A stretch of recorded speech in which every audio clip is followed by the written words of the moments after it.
Psalms 77. Psalm 77.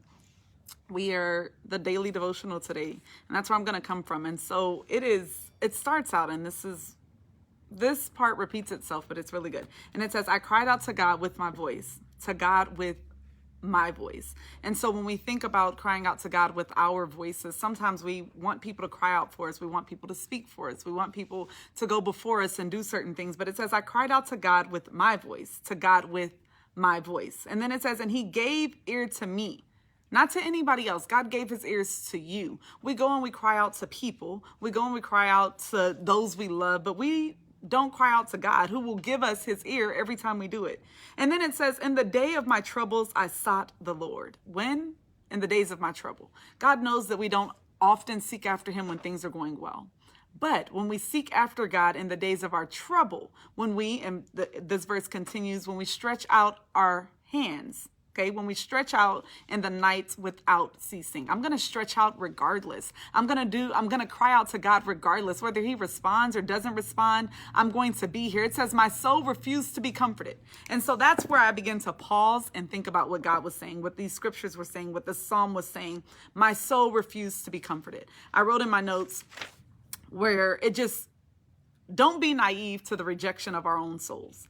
Don't be naive to the rejection of our own soul. Sometimes we are so holy, we're so sanctified, we're so saved that we don't want to admit that we are doubting. We don't want to admit that we are afraid. We don't want to admit that we are fearful. But when it says that my soul refused to be comforted, it's saying that I cried out to God and God was near me, but I refused to receive what he was doing.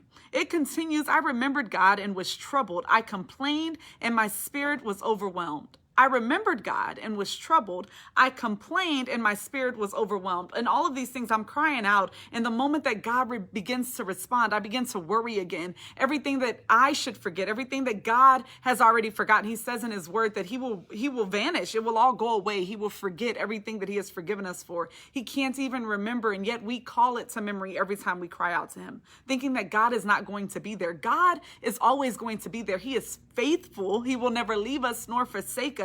And when we think about how our soul often refuses to be rejected, in our time of sorrow, in our time of hurt, in our time of need, our soul refuses. Think about that in the natural, how often you just want to be by yourself. In your most down and trying times, we just want to get alone. And then it says, you are my eyelid, or you hold my eyelids open. You hold my eyelids open. I am so troubled that I cannot speak. I'm so troubled at this point. I don't even have the words to explain what I'm going through. I'm doing everything that I need to do. God, you said to cry out to you and you will hear my voice and you will deliver me and I will rejoice. But God, I'm crying out and now my soul is refusing. So now what? What do I do now? And it continues. I have considered the days of the old, the years of the ancient time. I begin to think about all of the things that God does. And I ask myself the question, does God still perform miracles? Does God still perform miracles? And the answer is yes. It's just, are we experiencing his miracles? And so I went down and wrote a list of just the things that popped into my head. He fed the 5,000. We know he did that. He parted the Red Sea. We know he did that. He silenced the storms. He makes the blind see. He made the lame man walk. He healed the sick. He restored the dead. God did all of these things. And so here we are applauding. We show up to church and we applaud and we thank God for the stories that are told in the Bible. But are you experiencing God for yourself? That's where we begin to only think about the things that we go through. We think only about what we see in the natural, the things that we are struggling with, and we fail to see what God has already done for us. And it continues, I call to remember my song in the night.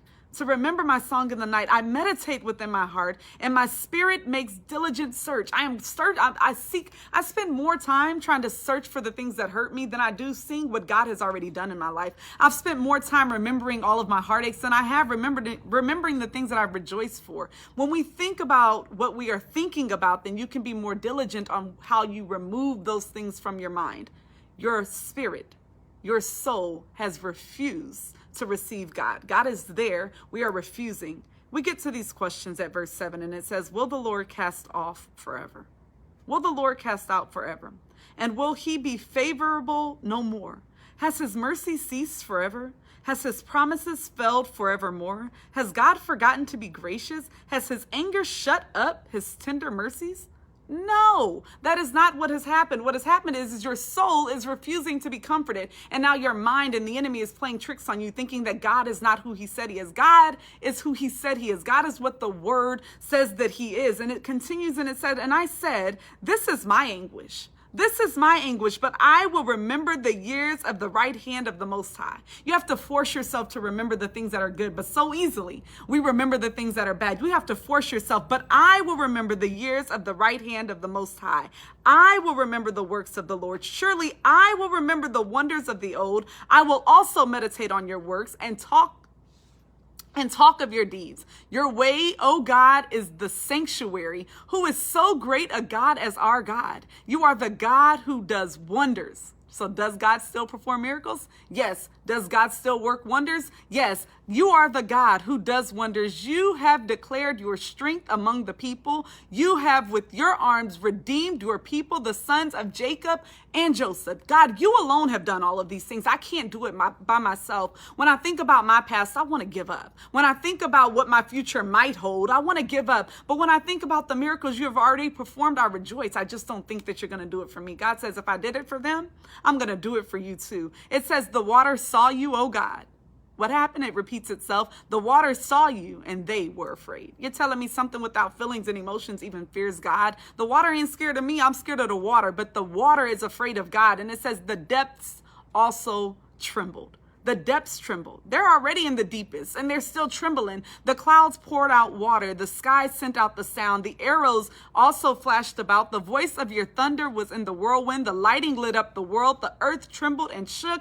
What we see here is God's authority over all of the land. God has so much authority. We always want to give the enemy authority. The enemy has power. He doesn't have authority. God has all of the authority. He says, your way was in the sea, your path in the great waters, and your footsteps are not known. One of the translations says, and the path no one knows was there. God has made paths throughout this world that we don't even see because we don't need to see them to go. Our faith will diminish all of our fears, and our fears will diminish our faith. You have to be mindful of what you give life to. It can be fear or if it can be faith, but we have to be mindful of the way that we are thinking. It continues verse 20 and it ends here so suddenly and it says, you led your people like a flock.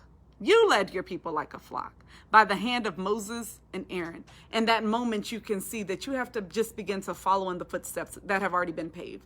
The way has been paved, even if you can't see it. Don't be so focused on your misery. Don't let your soul cry out for you. Don't let your soul reject the comfort. Allow yourself to be who God has called you to be in this season. It is okay to look yourself in the mirror and say, I'm afraid, but God, I'm asking you to help my unbelief. It is okay to tell yourself that I don't see a future, but God is saying that if you just put your faith in me, lean not on your own understanding, but in all of your ways acknowledge God, and he will direct your path. See, we've been trying to direct our own paths. We're on this thing where we need to see it before we go. I have to GPS before I leave the house. I want to know where I'm going. But when it comes to this ministry walk, I just go. And God sometimes is calling us, not sometimes, all the time. He calls us to just go trust it. Trust the way that he has already paved, even though you can't see it. We can't see what he has done. They didn't see the Red Sea parting before he parted it, but he made a way. He will make a way out of no way. You just have to trust and believe in him. There were other notes that I wrote in here. And just in saying that God is the ruler of every storm.